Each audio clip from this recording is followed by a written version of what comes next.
we need to talk about the spotted lanternfly, and not in a, oh no, the sky is falling kind of way, but okay, this is really happening. How do we handle this? And we need to do it in a thoughtful way. I think most of us who garden are so tired of, oh no, there's a new pest, there's a new disease. How do we respond to this? And it getting more and more extreme every time we need to respond to the next threat. And the spotted lanternfly is going to affect my property a lot. And I know it's coming. It's not an if, it's a when. And so the way that I want to handle it is making seed balls, specifically milkweed seed balls. And I'm going to explain exactly why this could be a solution to our problem. Okay, so quick context. Spotted lanternflies. You've probably heard the name. You might have even seen pictures or warnings up about this bug.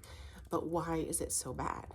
And the problem is it's not a native species. It's a brand new species that just got introduced, and there are no natural predators that we know of.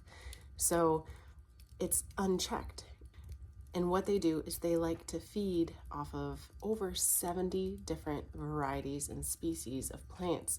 A lot of them are hardwoods, and it's very important that we understand that these bugs are not necessarily going to kill those trees, but the way that they feed off the tree, they suck the sap from these plants and these perennials, and what they do is it weakens the system of the tree and the ornamental or vine or whatever it is that they're feeding off of, so that it becomes more susceptible to pests and diseases as well. So it's lowering the immune systems, it's weakening our trees. The problem is we want those plants as vigorous and fruitful as possible, especially if we're planting them for their fruit.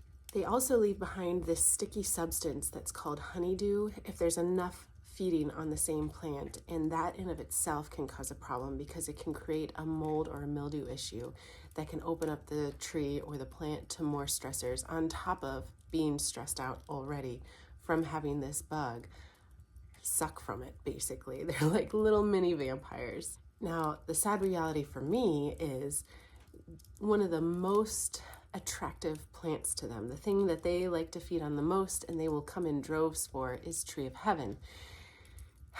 And where I live, there's tree of heaven everywhere. It's on the mountainside, it's in the ditches, it's on the roads, it's in my food forest. And I can try, and I do, to pull it out. But no matter how much I pull it out or dig it out or try to be proactive with keeping this thing out of my gardens, it always comes back.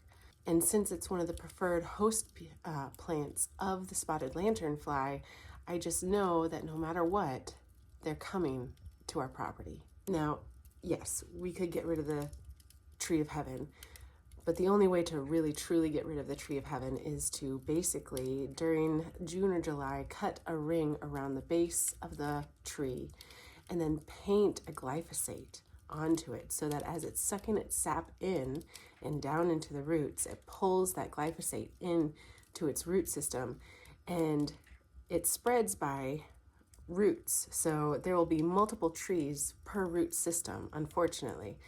And that way, when you paint that glyphosate on, it kills multiple trees in the area. And this has been really the only proven effective method of killing them, because when you pull them up, you're not killing the plant, you're actually just kind of strengthening it, and it puts more vigor and enthusiasm into growing more trees when you rip one of them out, because it's all connected.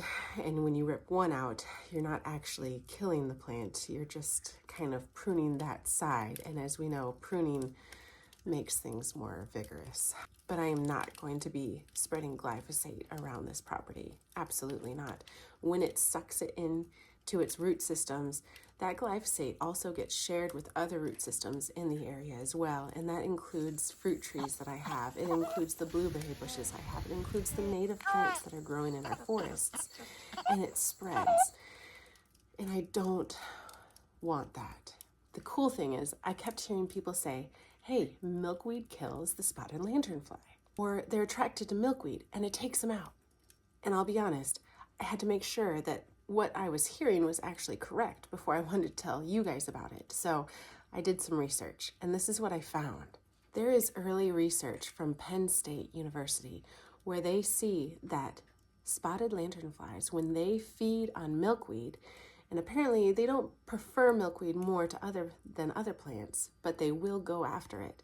When they feed on milkweed, up to 60 to 80% of them don't make it past 24 hours after that, which is not killing all of them. It's not solving the entire problem, but it's definitely making a dent. And if we can get them to eat the milkweed, then we have a defense. So we're going to use milkweed almost like a trap crop.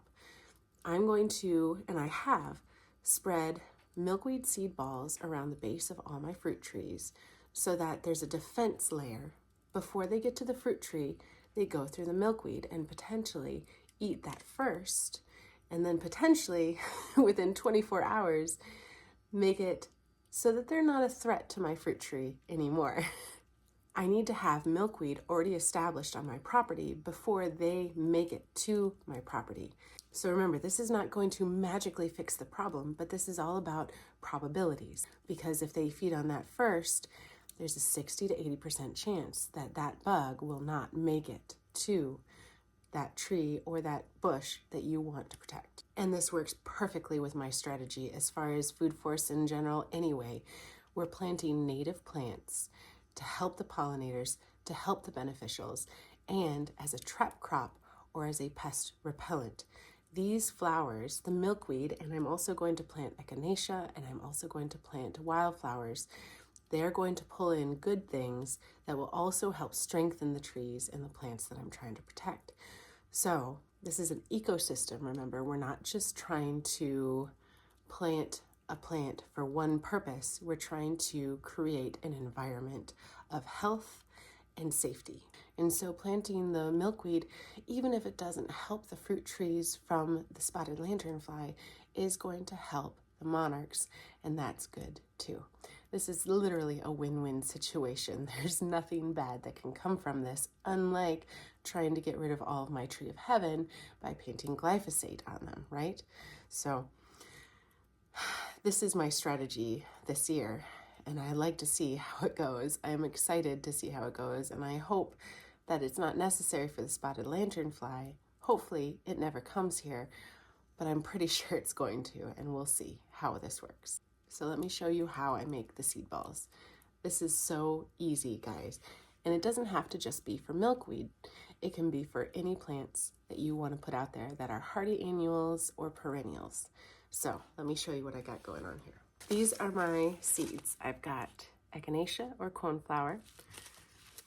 I've got a water-wise wildflower mix. And then I've got milkweed. I am not going to be watering my orchard this year. There's no way that my hoses can reach that far. And so having a water-wise type mix is really handy dandy.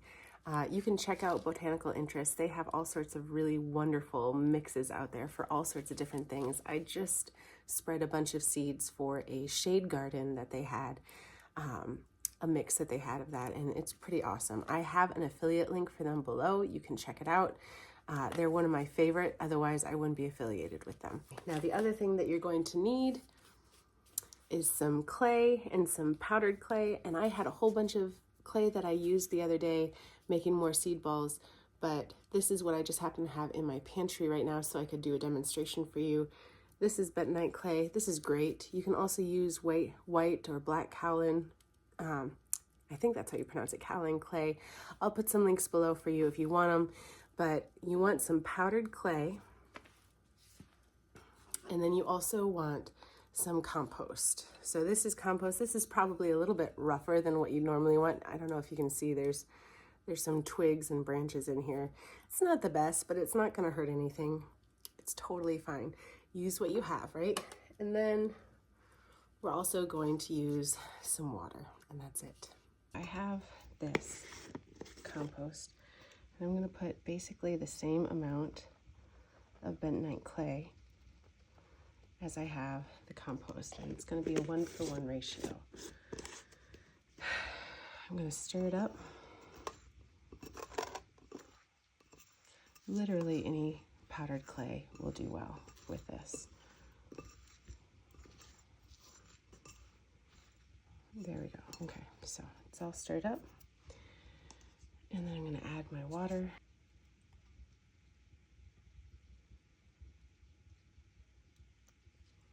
Just enough to make it kind of pasty, like a cookie dough. A little bit more.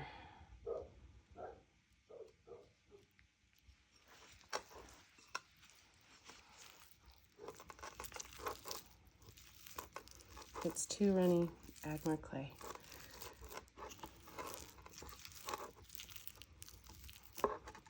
Okay, this seems pretty good here. So I've got this. I'm gonna kind of create a little bit of an indent right there. And I've got my milkweed seeds, and I'm just gonna pour a couple of the milkweed seeds, do you see it, in there.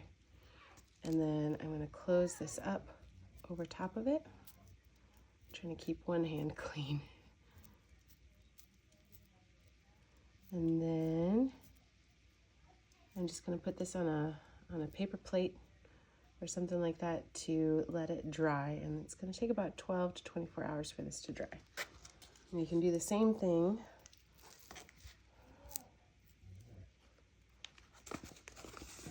with the echinacea seeds. Create a little bit of an indent right there.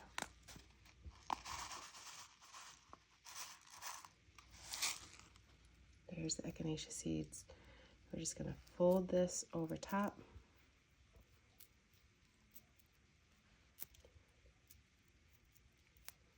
It doesn't have to be a perfect ball, but it's just what I'm doing.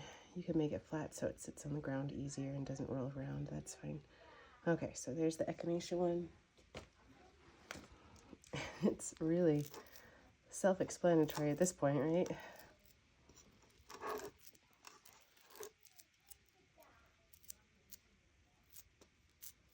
So here we go. And then here's the wildflowers.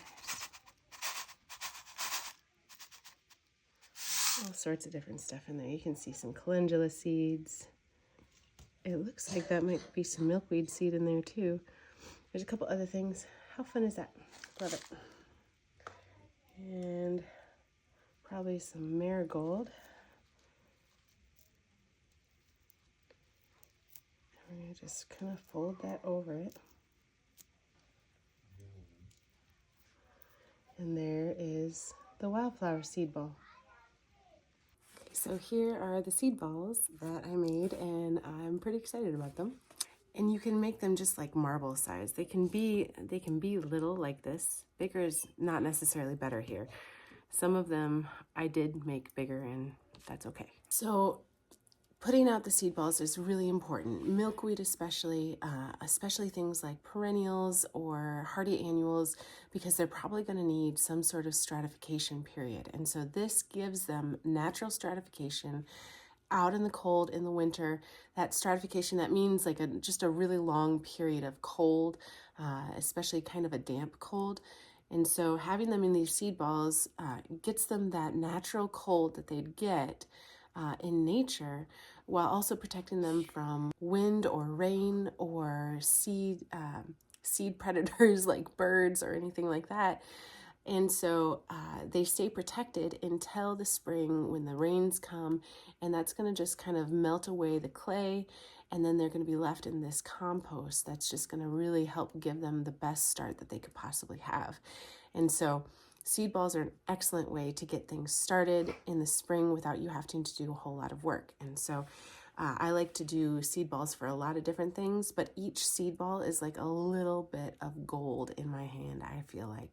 And throwing those out where I want them is just so great. And they make really wonderful gifts too. So seed balls are a great way to sow your seeds, especially if they're wildflowers. In your food forest or your garden or even like a field, seed balls are a great way to establish plants. So I think the hardest part about dealing with something like the spotted lanternfly is that feeling of hopelessness and maybe loss of control. Watching that something spread, watching the damage happen, and then feeling that fear of the only way to control this could be, maybe just chemicals. or despair when you watch what happens because there's nothing else that you can do about it. And I just want you to know that you don't have to reach for the chemicals in this. There are ways to fight against it that are not based on things that are going to damage your ecosystem, but things that are actually going to help it and make it thrive more. Remember, a healthy ecosystem is going to make a healthier tree. It's going to make a healthier bush, all of it. It's all about choosing the right kind of response for your land and the future that you are trying to build, one seed ball at a time. So if you need seeds for these seed balls, check out the links below. I've got links for the clay that I really like to use for my seed balls as well.